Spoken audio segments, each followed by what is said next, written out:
As a diocese which claims to be a people who pray, read the Bible and seek to live out the risen life of Christ, why do we concentrate on the Bible? I guess that most of us would have noticed a certain world leader standing on the steps of the cathedral and holding the Bible in order to make a point, and he's received quite a lot of criticism as a result of that. But for us, I think rather than holding the Bible, if we opened it and read it, then we actually understand a little bit more of what God wants of us and of his church in this world. I have to confess that reading the Bible doesn't always come easily, and it's a habit that I have to get into and make a regular one. And there are parts that I really don't enjoy. There are difficulties that I find in reading the Bible. But I guess as the more I read it, the more I understand of the character of God, particularly as we see Jesus Christ revealed.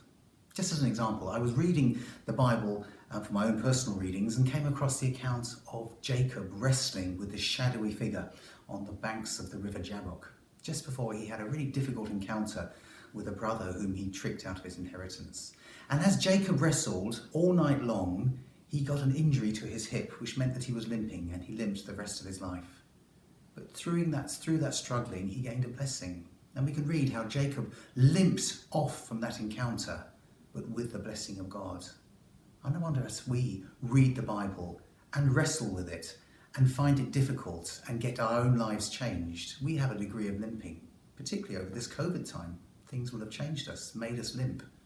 But we can assure that as we engage with the scriptures, we also gain a blessing from God.